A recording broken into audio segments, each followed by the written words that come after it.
RPGAD 2021. Qu'en est-il des autres mots sur les jours 23, 24 et 25 du RPGAD 2021? J'ai déjà fait les mots principaux dans une exploration de PDF que je vous ai déjà partagé, mais là, je vais parler des autres mots proposés de ces 3 journées-là. Vous pouvez le faire aussi. Hashtag RPGAD 2021 si ça vous tente de faire ça. C'est encore le temps. Alors, je commence.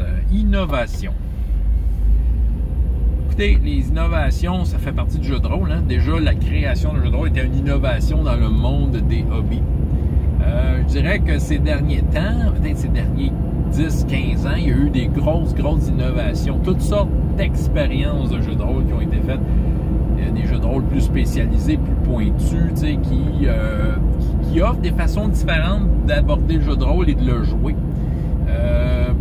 Moi, je suis bien ouvert à ces innovations-là. À savoir, est-ce que je vais pratiquer ces jeux de rôle-là? Est-ce que ça va m'intéresser? T'sais, pas nécessairement, sauf que je suis quand même intéressé sur de la façon qu'ils font ça.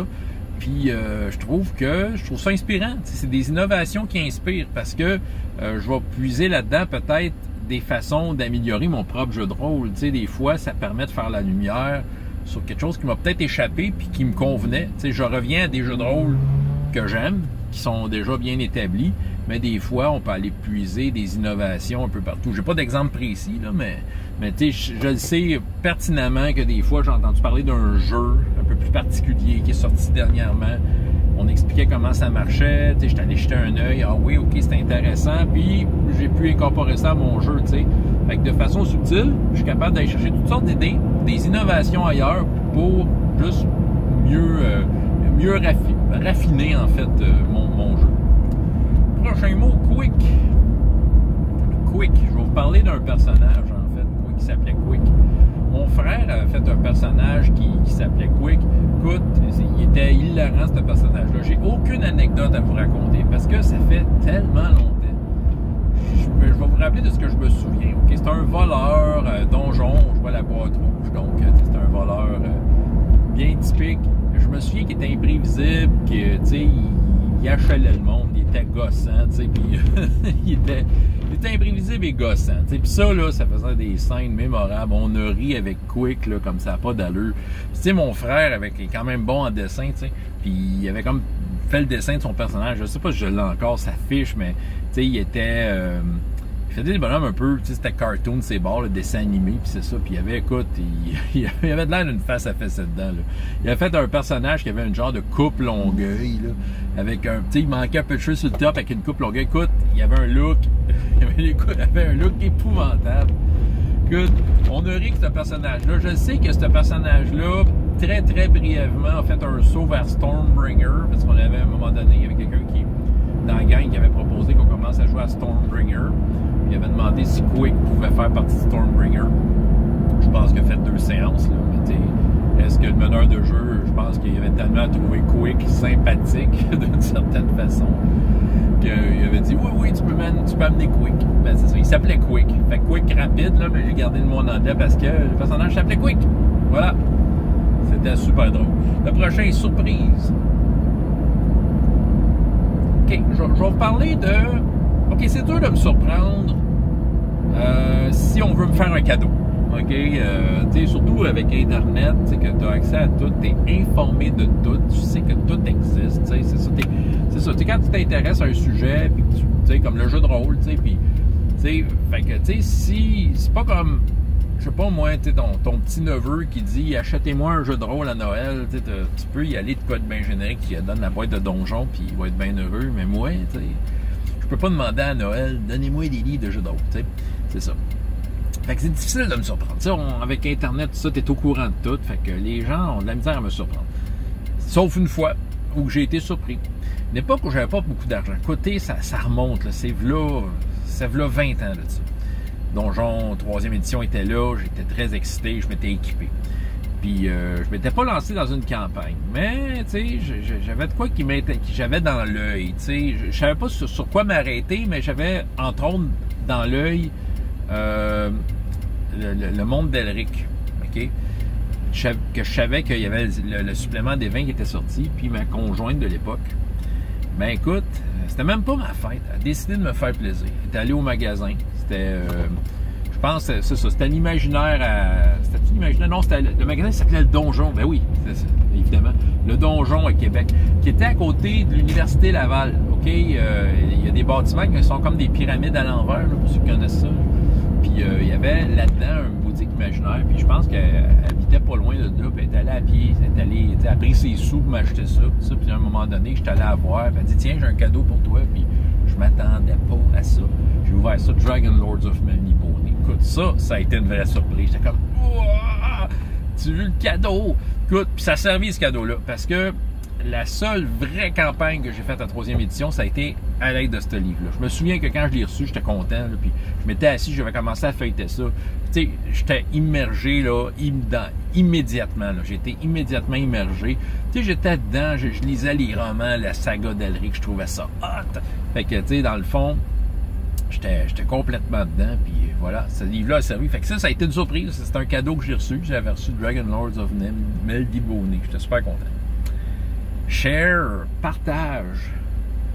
Mais je pense que le partage, je pense que ça fait partie du jeu de rôle. Je pense qu'il y a une question de partage. Nous partageons une aventure, nous partageons ensemble une expérience, une histoire. Il faut le voir comme ça. C'est une histoire de partage. Je pense qu'il faut juste le garder en tête. Des fois, s'il y a des mauvais comportements, des fois, c'est peut-être le partage qui n'est pas là. Puis, peut-être techniquement, le partage du temps de table. Quand tu joues à du jeu de rôle, tu dois partager ton temps avec les autres. C'est super important. Donc, il faut que tu sois conscient de ça. Il faut que tu sois conscient que chacun a droit à son temps. Le meneur de jeu, il peut faire la police. Je le fais avec les jeunes, justement, pour comme un peu initier le partage. Dire, OK, attends un peu, c'est à son tour à parler, laisse-les parler. Puis c'est ça, ben, à un moment donné, tu viens qu'être un joueur plus solide et le temps de partage, le partage de jeu, c'est super important. Ça fait une qualité de bon joueur, c'est d'être capable de partager. Ancien. Ça, ancien, tu mets ancien, surtout dans le médiéval fantastique, là, tu sais. Hein? Tu mets de quoi? Tu mets ça ancien, là, soudainement, là, ça te transporte. Tu as l'impression que c'est de quoi qui est plus grand que toi. Quelque chose qui a été d'une autre époque, d'une autre ère, où les dieux se promenaient librement sur ton monde, puis c'est ça. On dirait que quand tu dis ancien, là, ça rajoute ça. Fait que dans le fond, là, c'est quoi, là? Tu vas aller visiter une ruine? Ou une ancienne ruine. Ah, l'ancien, tu sais pas ce que ça implique, mais le mot rajoute du poids. Hein? Fait que c'est ça, on l'utilise beaucoup, ce poids-là. Justement, c'est comme, tu peux avoir tous tes qualificatifs en tête, là, mais tu mets ancien, là, puis tu viens de scorer. Ancien, une ancienne ruine, un ancien dragon, les anciens dieux, un ancien grimoire, un ancien champ de patates. Mais ancien, là, puis je te jure que on est dedans. C'est ça, c'est un mot qui est le fun. Résoudre, solve. Ouais, je vais parler de quelque chose. Des fois, c'est drôle de voir les joueurs résoudre l'énigme sans le savoir. Il y a toutes sortes d'énigmes. Veux pas, on s'entend, là, souvent, sont face à toutes sortes de dangers, puis il y a toutes sortes de mystères qui tournent autour de ce qu'ils font. Peu importe la complexité de l'histoire, il y a toujours comme à un moment donné de quelque chose qu'il faut qu'ils réfléchissent dessus. Il faut qu'ils s'assoient puis qu'ils réfléchissent. Puis évidemment, le meneur de jeu, quand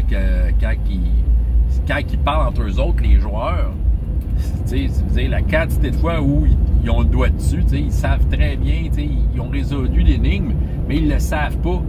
C'est drôle.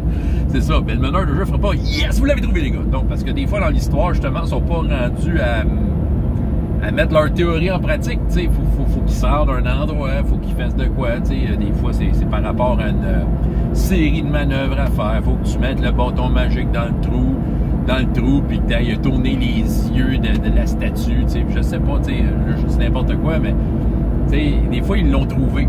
C'est ça. Mais des fois aussi, meneur de jeu, il sait que là, en l'ayant trouvé, les joueurs, OK, on s'en va le faire. Fait que là, des fois, le meneur de jeu peut quand même un peu en secret rajouter une petite couche de difficulté ou de quoi, juste pour comme étirer la sauce, parce que tu sais que les joueurs vont peut-être apprécier que ça aille plus loin, ou leur mettre une autre surprise entre les mains. Un autre groupe, un groupe d'aventuriers rivaux, le personnage non-joueur qui arrive, puis qu'eux aussi ont résolu l'affaire, mais ils veulent être avant pour le résoudre, hein, puis tu sais, damer le pion joueur là, c'est ça. En tout cas, là, je m'en vais un peu n'importe où, mais c'est le fun de voir des fois les joueurs résoudre les secrets, les mystères, sans le savoir d'avance. Voilà. Tradition. J'aurais tendance à dire qu'il ne faut pas oublier d'où le jeu de rôle il vient. Je pense que le jeu de rôle est un jeu dès le jour 1 où ça a été créé. C'est un jeu, c'est là pour être le plaisir. Le jeu a une façon de faire. C'est sûr que un facteur très très déterminant dans ces jeux-là, c'est le facteur humain.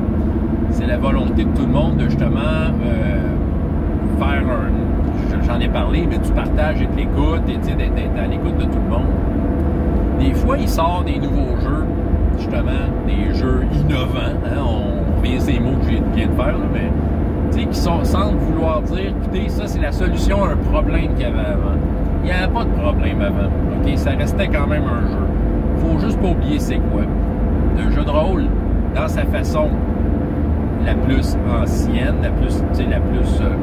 ancienne. J'ai utilisé ancienne. OK.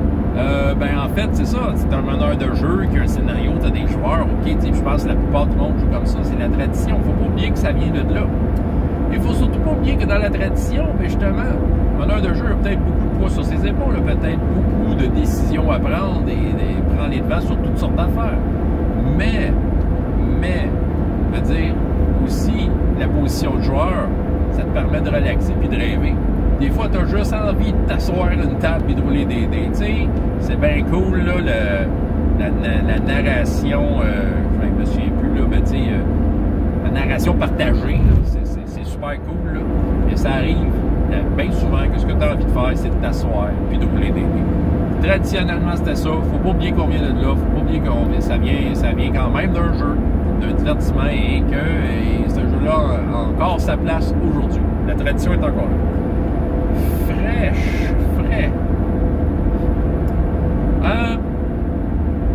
Je vais parler du vent de fraîcheur que m'amène le Grumpf. Ouais, c'est ça. Le vent de fraîcheur que m'amène le Grumpf. Je vous en parle, là, ceux qui me suivent. Ça fait une couple de mois que le Grumpf fait partie un peu de mon collimateur. Même, ça fait quasiment 2 ans là, que j'en parle souvent de ce gars-là. J'aime sa façon de faire, j'aime son approche, j'aime ses jeux. Ils sont pas tous parfaits, ils sont pas tous super, mais ce gars-là me parle. C'est un vent de fraîcheur, OK? Ça me prend un vent de fraîcheur quand je fais le jeu de rôle, OK? Tu sais, des jeux crunchy, pour moi, c'est la lourdeur, c'est pas ça de la fraîcheur pour moi. Tu sais, j'ai envie que le jeu me parle, tu sais. Puis ce gars-là, de la façon qu'il écrit, ça me parle. C'est un gars à peu près de ma génération. T'sais, il n'est pas tellement plus âgé que moi, là, je pense. Fait que, il a vécu le jeu de rôle, il a fait ses débuts dans la même décennie que moi, dans le même 5 ans que j'ai commencé. Là. Fait que, il y a de quoi qui m'appelle dans sa façon d'écrire. Et là, il y a évidemment le recul et l'expérience pour le présenter. Il y a les mots pour le présenter. Pour moi, même si j'utilise pas ces jeux tout entièrement, lire ces jeux, pour moi, c'est un vent de fraîcheur. Ça me rafraîchit, c'est comme ça me ramène à ma place, ça me rappelle à comment j'aime ça, le jeu de rôle. À sa plus simple expression. Mais pour moi, le Grumpf, c'est un vent de fraîcheur. C'est un vent de fraîcheur dans le monde du jeu de rôle. Je pense que les gens devraient juste prendre le temps, mettre de côté des fois leurs préjugés, là, juste prendre le temps de lire, même pas de système de règles, juste comment que lui approche le jeu de rôle, parce qu'il explique dans presque tous ses livres. Je peux vous dire, ça fait du bien. Ça aide à la digestion. La constipation, il n'y en a plus après. Hein, oublie ça, le thé vert, là, puis les graines de lin, là, lisez le Grumpf. OK? Ça va faire du bien. Good.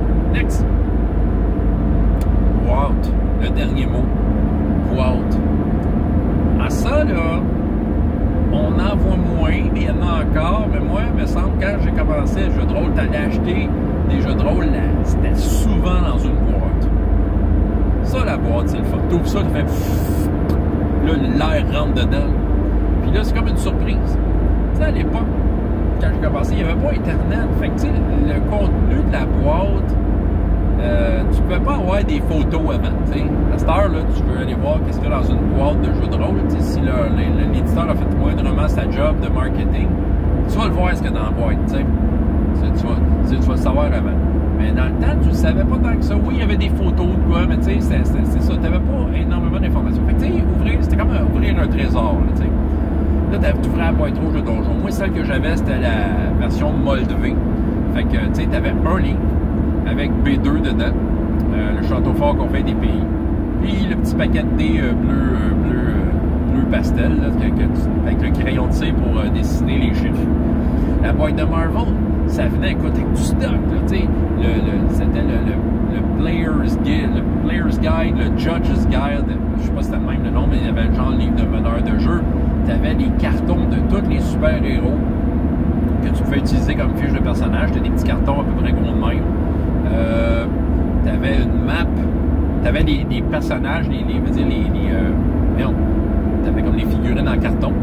Tu avais une map dans laquelle tu pouvais faire toutes sortes d'aventures là, avec le nom des places, là, une map de ville. Là, écoute, c'était généreux. Tu ouvrais une boîte, tu avais tout ça. T'sais. C'est sûr qu'aujourd'hui, on en voit moins, d'après moi.